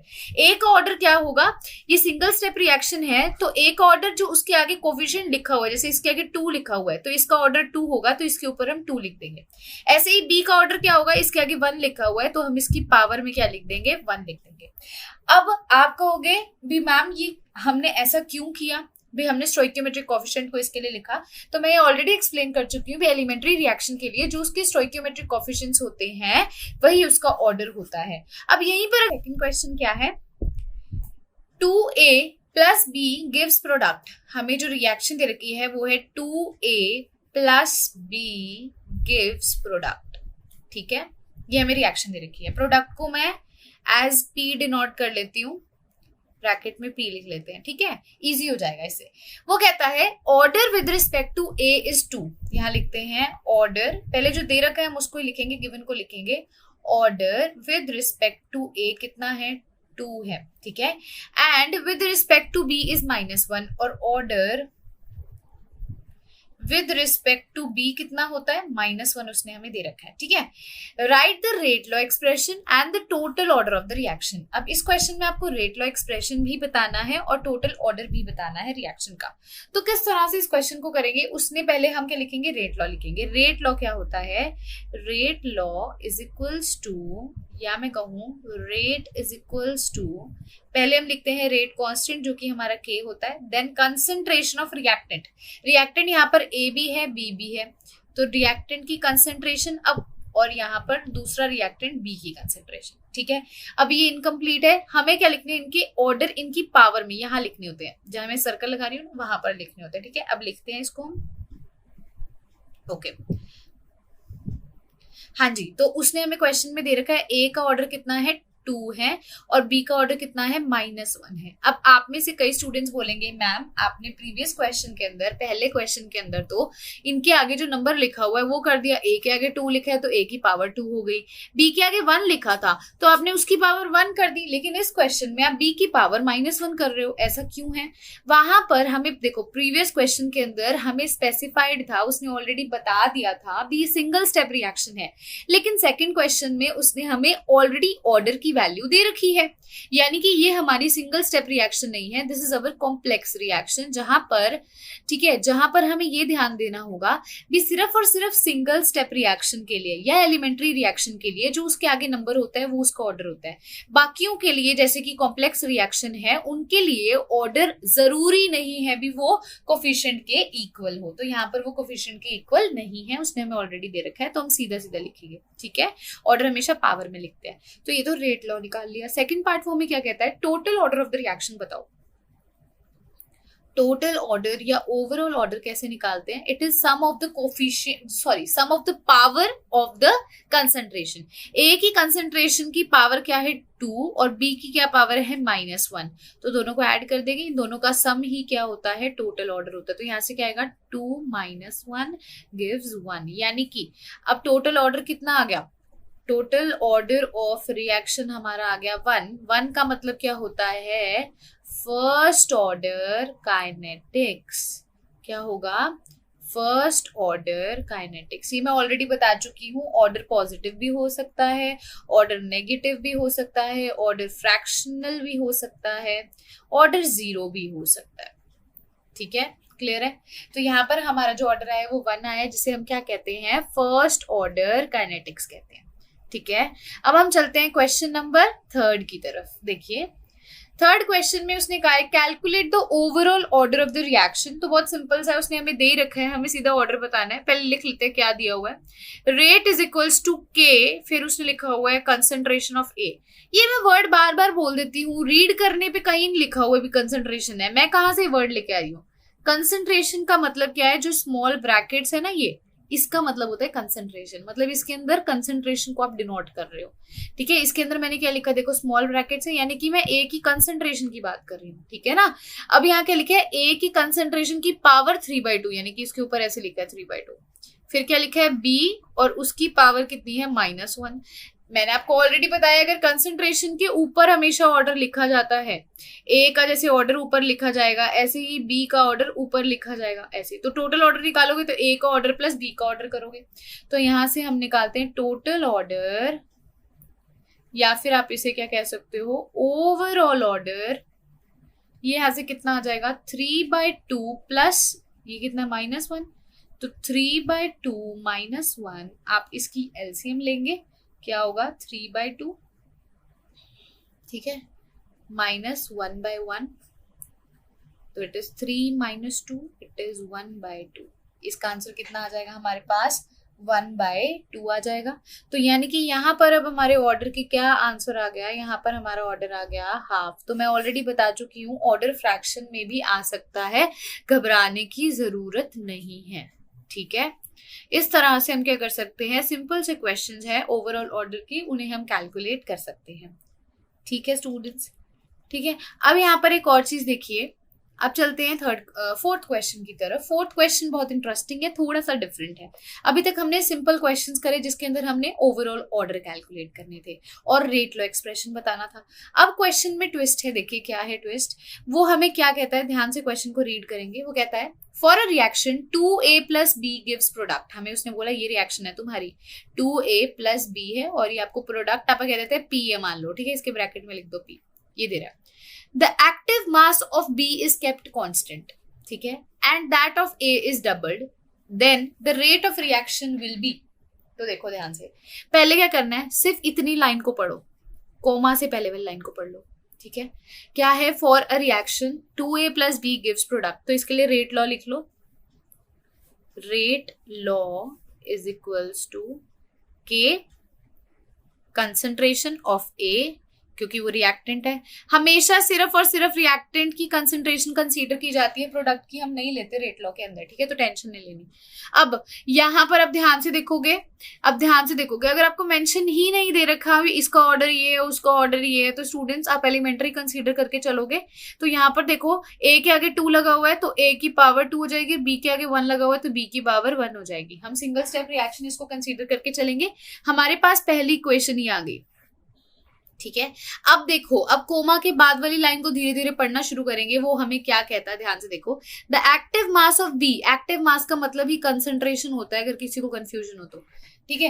Active mass of B is kept constant and that of A is doubled. B का एक्टिव मास वैसे का वैसे रहेगा और ए का कितना हो जाएगा, डबल हो जाएगा। यानी कि जो सेकेंड इक्वेशन होगी, मैं मान लो पहली इक्वेशन में ना R1 लिख देती हूँ इसको, ठीक है। सेकेंड इक्वेशन के लिए रेट हमारा R2 है, क्या होगा K इंटू, अब एक ही कंसेंट्रेशन क्या हुई है डबल, तो 2A लिख सकते हैं, बिल्कुल लिख सकते हैं, और पावर इसकी वही होगी सेम। देखो इसी इक्वेशन में चेंज हुआ है ना, इसी इक्वेशन के अकॉर्डिंगली एक्टिव मास B का कांस्टेंट है और A का डबल है, तो इसी इक्वेशन में 2A हो जाएगा और B एज इट इज है तो B को एज इट इज लिखेंगे। B की पावर 1 थी, इसको सॉल्व करें पहले। R2 क्या होगा, देखो K इंटू 2A का स्क्वायर है तो ये क्या हो जाएगा 4, ऐसे हो जाएगा, 4 बाहर निकाल देंगे, A square and this is B की पावर 1, ऐसे हो जाएगा। जब उसको मल्टीप्लाई करोगे तो ये हमारी इक्वेशन 2 हो गई। तो अब ये बताओ rate of reaction will then, मतलब R1 से जब R2 हुआ तो क्या फर्क आया, तो आप क्या करते हैं R1 डिवाइडेड बाय R2 कर देते हैं, राइट। R1 की वैल्यू क्या है K, A की पावर 2, B की पावर 1 और नीचे R2 का क्या है K 4A, सॉरी इसको इरेज करो, पहले ढंग से लिखते हैं, दोबारा से लिख लेते हैं, हाँ जी, K इंटू 4A का पावर 2 और B की पावर 1। तो देखो A की पावर 2 B की पावर 1 कट गया, K से K कट गया, यहां से हमारे पास क्या आया R1 by R2 is equals to 1/4 आ गया। क्रॉस मल्टीप्लाई करेंगे तो क्या होगा 4 into R1 is equals to R2। तो यहाँ पर अब ध्यान से देखो, हमारे पास ये इक्वेशन आ गई। R1 क्या थी, हमारा इनिशियल रेट जो पहले था, R2 क्या है, जो फाइनल है आफ्टर चेंज करने के बाद। तो अब वो हमसे क्या पूछता है, क्वेश्चन को ध्यान से रीड करो, कोमा के बाद वाले पॉइंट को फिर से रीड करना शुरू करो, आपको आधी कहानी यही समझ आ जाएगी। The rate of reaction will then, अब मतलब बाद में रेट कैसा हो जाएगा, बाद में जो रेट है यानी कि R2 बाद में क्या हो जाएगा, पहले वाले के 4 टाइम्स हो जाएगा, यानी कि इंक्रीज इज 4 टाइम्स, क्या हो जाएगा पहले वाले के रिस्पेक्ट में 4 गुना बढ़ जाएगा। फाइनल वाला पहले वाले के रिस्पेक्ट में 4 गुना बढ़ गया। देखो इसको क्रॉस मल्टीप्लाई कर दिया ना हमने यहाँ से, ठीक है। तो क्या आ जाएगा इंक्रीजेस 4 टाइम्स। इस तरह से करना है, पहले आपने सिंपल इक्वेशन लिखनी है, फिर उसने जो चेंजेस कहे हैं आप उस इक्वेशन में उसको लिखोगे, उसको इक्वेशन 2 कहोगे सॉल्व करके, फिर दोनों को डिवाइड कर दो और आपका आंसर आपके सामने होगा। ऐसा ही कुछ क्वेश्चन हम लेके आ रहे हैं क्वेश्चन नंबर 5 के अंदर। तो आइए देखिए क्या है question 5। In a reaction 2A + B gives A to B। Reaction क्या है 2A + B और ये क्या दे रहा है, ये दे रहा है A के पैर में 2 है, ठीक है, A to B ये दे रहा है हमें रिएक्शन, ठीक है। हमने कोमा तक का काम कर लिया, लेकिन अभी पूरा काम नहीं हुआ है। मैंने आपको बोला था पहले आप खुद से ही रेट लिख लिया करो, तो मैं रेट इसको ना R1 कह देते हैं, इजी हो जाएगा। क्या होगा K यानी कि rate constant into concentration of A यानी कि रिएक्टेंट की बात करनी है ना हमने सिर्फ, और कंसंट्रेशन ऑफ B। अब A के आगे 2 लगा है तो A की पावर क्या हो जाएगी 2 और B के आगे 1 लगा है तो B की पावर हो जाएगी 1। यही होता है एलिमेंट्री रिएक्शंस के लिए, जो उनके कोफिशिएंट्स हैं, जो उनके आगे नंबर लिखा होता है, वही उसका ऑर्डर बन जाएगा। ठीक है, ये पहली इक्वेशन हो गई। सेकंड क्या कहता है वो देखो, कोमा के बाद की लाइन पढ़ो। If the concentration of A is double, A की concentration double and B is half, ठीक है, R2 लिखेंगे, क्या होगा, उसने कहा पहले रेट कांस्टेंट लिख दो, ए की कंसेंट्रेशन डबल यानी कि 2A हो गया, पावर सेम वैसे की वैसे, उसके बाद बी की क्या होगी कंसेंट्रेशन, हाफ हो गई, 1/2 बी कर दिया। ठीक है, इसको सॉल्व करें, R2 इज इक्वल्स टू, जो यहाँ पे स्क्वायर है इसका तो क्या हो जाएगा, K इंटू 4 बाहर आ जाएगा, और A स्क्वायर आप ऐसे लिख देंगे क्योंकि 2 इंटू 2 4 होता है, और B की पावर कितनी है, उतनी ही है, 1 ही है, तो इसको एज इट इज रहने दो। अब देखो ध्यान से, इसको इक्वेशन 2 दे देंगे, सेम वही तरीका क्या करेंगे, हम क्या करेंगे, इन दोनों को डिवाइड कर देंगे, तो क्या करो, डिवाइड 1 and 2। ठीक है, जब डिवाइड करोगे तो R1 क्या आएगा, देखो R1 आएगा K into concentration of A की पावर 2 B की पावर 1 डिवाइडेड बाय R2 से डिवाइड हो रहा है, तो K इंटू कंसेंट्रेशन से पहले 4 लगाएंगे, K इंटू 4 इंटू A की पावर 2 हाफ इंटू B की पावर 1, तो B की पावर 1 B की पावर 1 गया, A की पावर ये और K के कैंसिल, क्या आ गया, R1 by R2 is equals to 1/4 into 1/2, ऐसे है ना। ठीक है, ये 1/2 ऊपर चला जाएगा, क्या आ जाएगा, R1 by R2 is equals to 2/4, यानी कि क्या आ जाएगा, 1/2। R1 by R2 is equals to 1/2, cross multiply करोगे क्या आएगा, 2R1 is equals to R2, यही आएगा। अब क्वेश्चन में पढ़ो वो हमसे पूछ क्या रहा है, देखो ध्यान से, then the rate of reaction will, यानी कि फाइनल रेट किसके इक्वल होगा, twice of the initial rate, यानी कि increases by 2 times, increases by 2 times. ठीक है, क्लियर है, सेम वैसे ही जैसे हमने प्रीवियस क्वेश्चन किया, 2 इक्वेशंस बनाई, जो हमें कंडीशन दे रखी थी उसमें हमने उसे पुट किया और हमारा आंसर हमारे सामने है। अब हम चलते हैं क्वेश्चन नंबर 6 की तरफ। देखिए क्या क्वेश्चन 6 है, unit of rate constant for 0 order reaction and second order reaction. तो अभी मैंने आपको एक फॉर्मूला बताया था बहुत अच्छा सा, यूनिट हमें निकालना हो, ठीक है, रेट कांस्टेंट का यानी कि K का, तो कैसे निकालते हैं, इट इज, ठीक है, मोलर की power 1 minus n time inverse. ठीक है, ये हम ऑलरेडी कैलकुलेट कर चुके हैं। अब यहाँ ध्यान से देखिए, 0 ऑर्डर रिएक्शन का मतलब n की वैल्यू क्या होगी, 0 होगी, तो unit of K for 0 order reaction क्या होगा, मोलर, ठीक है, 1 माइनस 0 टाइम इनवर्स, यहां से हमारे पास क्या आ जाएगा, मोलर पर टाइम। टाइम को आप सेकंड्स भी ले सकते हो, आवर्स भी ले सकते हो, मिनट्स भी ले सकते हो। सो दिस इज अवर फॉर्मूला जिससे हम सीधा सीधा कैलकुलेट कर सकते हैं। सेकंड देखो, मैंने बोला सेकंड ऑर्डर रिएक्शन के लिए, यानी कि n की वैल्यू क्या हो जाएगी, 2। देखो 0 ऑर्डर का मतलब क्या है, n की वैल्यू 0, फर्स्ट ऑर्डर का मतलब है n की वैल्यू 1, और n की वैल्यू 2 कब होगी, जब सेकंड ऑर्डर रिएक्शन होगी। तो K की यूनिट क्या होगी, मोलर की power 1 minus n time inverse, ये यूनिट होती है।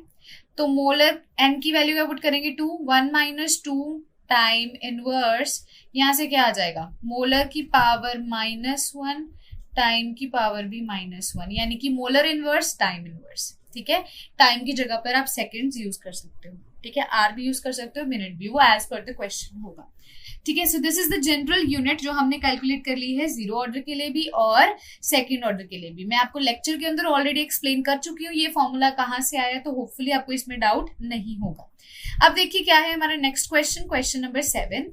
वो क्या कहता है, फॉर द रिएक्शन, एक रिएक्शन दे रखी है 2x गिव्स x2, हमें ये रिएक्शन दे रखी है, राइट।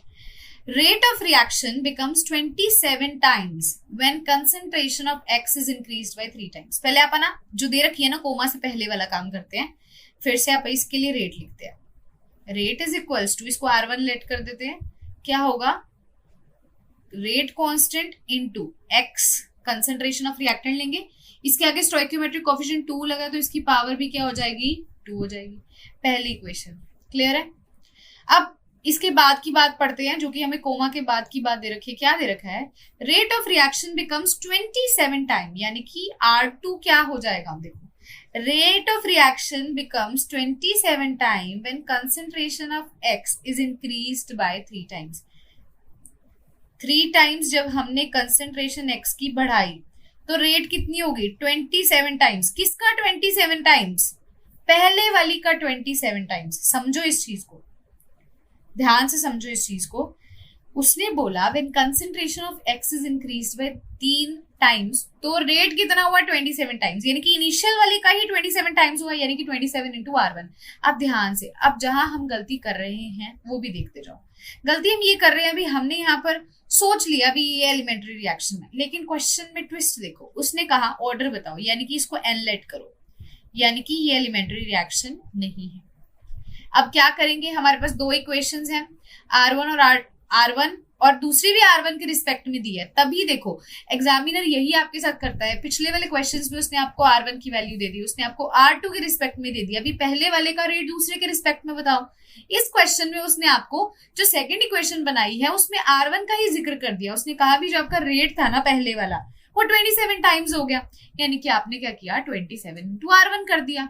तो इससे आपको पता चलता है भी हाँ जी, यहाँ पर आपको रेट निकालना है, यहाँ पर आप एलिमेंट्री रिएक्शन इसे नहीं ले सकते। ठीक है, अब देखो ये आप खुद ब खुद सॉल्व करोगे, आपको पता लगने लग जाएगा। कई क्वेश्चंस में मेंशन होता है, जहां मेंशन नहीं होता वहां हम एलिमेंट्री लेते हैं, लेकिन अब आपको कि मैम इसमें क्यों नहीं लिया? अरे इसमें तो आपसे ऑर्डर पूछ ही रहा है ना, तो आप कैसे एलिमेंट्री ले सकते हो?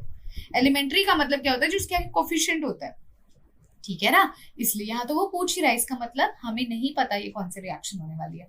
तो अब हम क्या करेंगे? इन दोनों को डिवाइड कर देते हैं। R1 by 27 R1 is equals to K into x की power n by K into 3x की पावर n, राइट? R1 से R1 कट गया, K से K कट गया, क्या आ गया? 1 by 27 is equals to x से x भी कट जाएगा ना, यहाँ पे क्या आ जाएगा? 1 बाय 3 की ऑल ओवर पावर n। अब मुझे बताओ 1 बाय 27 को हम लिख सकते हैं 1 बाय 3 का cube. 1 by 3 into 1 by 3 into 1 by 3 क्या होता है? 1 बाय 27 ही होता है, और ये किसके इक्वल है? 1 बाय 3 n के। अब जब आपको पता है दोनों के बेस इक्वल है तो दोनों की पावर सेम हो जाएगी, तो n की वैल्यू यहाँ क्या आ जाएगी? 3 आ जाएगी। n की वैल्यू क्या आ जाएगी? 3 आ जाएगी, क्योंकि उनके बेस क्या हो गए? सेम हो गए। बहुत अच्छा सा क्वेश्चन था, डिफरेंट सा क्वेश्चन था, है ना? तो आपने यहाँ पर सिंपल सा काम करना है। देखो आपसे गलती कहाँ क्यों नहीं हो पाएगी? अगर आप इसको पार्ट्स में क्वेश्चन को सॉल्व करोगे। पहले आपने इतना पोर्शन लिखा, फिर आपने इतना पोर्शन लिखा, फिर आपने लास्ट क्वेश्चन रीड किया, उससे आपकी गलती बिल्कुल भी नहीं होगी। ठीक है, अब हम चलते हैं क्वेश्चन नंबर 8 की तरफ। देखो क्या क्वेश्चन है। For 2A plus B gives product, ठीक है, ये रिएक्शन है। Order of A is 2, A का ऑर्डर उसने हमें 2 बता दिया, पर रिएक्शन रेट ही लिख लेते हैं। रेट आप कह देते हैं, इसको R1 कह देते हैं, K हमारा rate constant. Order of A उसने कितना बोला है? 2, और B का ऑर्डर उसने कितना बोला है? -1। ठीक है जी, हमने रिएक्शन लिख दी है। वो कहता है what will be the effect on rate if concentration of A is double. वो कहता है अगर A की कंसंट्रेशन को हम डबल कर देते हैं तो रेट पे क्या इफेक्ट होगा? रेट अपन R2 कहते हैं, रेट कांस्टेंट K, A की कंसंट्रेशन क्या हो गई? डबल, यानी कि 2A हो गई, उसका स्क्वायर, और B की पावर -1। इसको सॉल्व करेंगे, क्या आएगा? R2 is equals to K into, इसको सॉल्व करेंगे 4। जब इसको सॉल्व करेंगे, देखो ध्यान से देखो इसको, 4 इंटू A का स्क्वायर इंटू B की पावर -1, यही हो गया। ये हमारी सेकेंड इक्वेशन है। दोनों को डिवाइड करते हैं। R1 by R2 is equals to, R1 की वैल्यू क्या है? K, A का स्क्वायर B की power -1 divided by K into 4 into A का स्क्वायर B की पावर -1। B की पावर -1 कट गया, A का स्क्वायर कट गया, K से K कट गया। क्या इक्वेशन आई? R1 by R2 is equals to 1 by 4। Cross multiply करोगे 4R1 is equals to R2। ठीक है, तो हमारा रेट जो है वो कितना गुना बढ़ जाएगा? 4 गुना बढ़ जाएगा। ऐसा क्वेश्चन हम पहले भी कर चुके हैं, है ना? तो बहुत वैसा ही था, सिंपल था, लेकिन मजा आया करने में। अब देखो यहाँ पर इतना पार्ट तो कर दिया, आगे वो हमें क्या कहता है? Also find what will be the effect on rate if volume of container is double. अब यहाँ पर कुछ नई सी चीज उसने हमें कह दिया है, हम एक और पेज खोल लेते हैं। उसने बोला अगर हम वॉल्यूम कंटेनर का डबल कर दें, हम क्या करें, वॉल्यूम कंटेनर का क्या कर दें, डबल कर दें, तो आपके रेट पे क्या फर्क पड़ेगा। पहले आप रेट ऑफ रिएक्शन ही लिख देते हैं जो पिछले वाली थी, ताकि हमें कंफ्यूजन ना हो। k इंटू ए की पावर 2 और b की पावर -1, ये हमारा रेट था स्टूडेंट्स। यहाँ पर होपफुली आपको कलर दिख रहा होगा, यहाँ पर वो बोल रहा है, ये मैंने अभी तक कुछ भी नहीं किया, मैंने सिंपल इतना लिखा है भी अगर मैं वॉल्यूम कंटेनर का डबल कर देती हूँ तो रेट पे क्या फर्क पड़ेगा। आपको एक चीज बता दूं, कंसेंट्रेशन जो होती है ना, वो होती है number of moles by volume. Concentration अपनी मोलैरिटी होती है, अगर आपको पता हो, कंसेंट्रेशन इज मोलैरिटी, जिसका फॉर्मूला क्या होता है, number of moles by volume. अब ध्यान से इस चीज को समझेंगे, बहुत सिंपल सी चीज है। मैंने बोला वॉल्यूम क्या हो गया, डबल हो गया। अगर वॉल्यूम क्या हो जाए, डबल हो जाए, यानी कि 2v हो जाए, तो कंटेनर क्या हो जाएगा, कंटेनर की कंसेंट्रेशन क्या हो जाएगी, हाफ हो जाएगी ना, क्योंकि कंसेंट्रेशन जो है वो इनवर्सली प्रोपोर्शन है वॉल्यूम के। अगर वॉल्यूम डबल हो रहा है तो कंसेंट्रेशन क्या हो जाएगी, हाफ, यानी कि अब दोनों रिएक्टेंट की कंसेंट्रेशन क्या हो गई, हाफ हो गई। तो आपकी ये तो पहली इक्वेशन थी। सेकेंड इक्वेशन में कंसेंट्रेशन क्या हो गई, हाफ, यानी कि k इंटू 1/2a की पावर 2 और 1/2 इंटू b की पावर -1। ठीक है, डिफरेंट सी चीज थी। अब देखो इसको सॉल्व कर लेते हैं, इसको R2 ले देते हैं, इसको R1 लिख देते हैं। R2 की आ जाएगा यहाँ से k इंटू 1/2 का स्क्वायर करोगे तो 1/4 होगा, बाहर निकाल दो, a की पावर 2 है ना। ऐसे ही 1/2 जो है इसकी पावर क्या है, -1 है स्टूडेंट्स। तो ये जो 1/2 है इसकी पावर अगर -1 होती है, 2 ऊपर चला जाता है, ठीक है, इंटू b की पावर -1। इसको सॉल्व करोगे, अगर देखो कोई भी चीज आपको ना ऐसे दे रखी है और इसकी पावर -1 है, इसका मतलब ये m है, ठीक है ना, ठीक है ना, क्लियर है ना, ये ऐसे होता है। तो यहाँ पर मैंने इसी को वही किया, 1/2 की पावर -1 है, यानी कि ऊपर चला जाएगा, 2 हो जाएगा। अब हमारे पास दो इक्वेशंस आ गई, ये सेकंड इक्वेशन है, ये फर्स्ट इक्वेशन है। सो हमारा काम बहुत सिंपल सा है, हमें कुछ भी नहीं करना, हमें फर्स्ट इक्वेशन को सेकंड इक्वेशन से डिवाइड करना है, इस वाली इक्वेशन को इस वाली इक्वेशन से डिवाइड करना है। देखो R1/R2 करना है। R1 क्या होगा, k a का स्क्वायर b की power -1 divided by k into 1/4a का स्क्वायर इंटू 2 इंटू b की पावर -1। ये कट गया, ये कट गया, ये कट गया, ये कट गया, ये कट गया, ये कट गया, ये भी यहाँ से 2 पे कट गया। ये आएगा R1/R2 इज इक्वल्स टू 1/1/2। इसको ऊपर भेज दोगे तो 2 ऊपर चला जाएगा। R1/R2 is equals to 2, cross multiply करो, R1 1/2 R1 is equals to R2, यानी कि रेट आपका क्या हो जाएगा, बाय हाफ डिक्रीज कर जाएगा, डिक्रीजेस बाय हाफ। ठीक है, इस तरह से हम क्वेश्चन को सॉल्व करते हैं। वॉल्यूम आ जाए तो सिंपल सी बात है, आपको पता है कंसेंट्रेशन क्या होता है, number of moles by volume, n/v formula होता है। वॉल्यूम अगर 2 गुना बढ़ रहा है तो कंसेंट्रेशन हाफ गुना मतलब हो जाएगा डिक्रीज। ठीक है, इस तरह से होता है। अब हम चलते हैं हमारे नेक्स्ट क्वेश्चन की तरफ, जो कि क्वेश्चन नंबर 9। देखो क्या क्वेश्चन है, फाइंड द ऑर्डर, ऑर्डर निकालो if k is equals to 2 into 10 की पावर -6 पर सेकेंड। आपको रेट कांस्टेंट k दे दिया है, वो आपसे पूछता है, ये रिएक्शन है 2a गिव्स b, इसके लिए ऑर्डर निकालो। अब आप में से कई बच्चे बोलेंगे आपने तो मैम पूरी हमें दी नहीं, इसके अंदर इंफॉर्मेशन ही नहीं दी, कैसे निकाल लेंगे, इसमें तो हमें कुछ पता ही नहीं है, कैसे निकाल लेंगे ऑर्डर। हम ये कह नहीं सकते भी एलिमेंट्री है, क्योंकि ऑर्डर तो निकालना ही है, कैसे निकालेंगे स्टूडेंट्स। बहुत सिंपल सा तरीका है, यूनिट निकालने का तरीका बताया था मैंने आपको। यूनिट क्या होता था, मोलर की पावर 1 - n टाइम इनवर्स।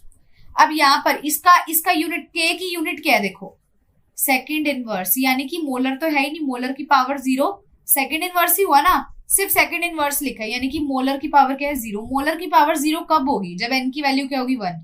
जब n की वैल्यू यहाँ 1 पुट करोगे तो क्या होगा, 1 - 1 टाइम इनवर्स, यानी कि n की पावर 0 टाइम इनवर्स। इस 1 जब किसी की पावर 0 होती है उसको 1 लिखते हैं, 1 इंटू टाइम इनवर्स, यही तो है सेकंड इनवर्स टाइम इनवर्स, यानी कि n की वैल्यू क्या हो जाएगी, 1, यानी कि ऑर्डर क्या आ जाएगा, फर्स्ट ऑर्डर काइनेटिक्स।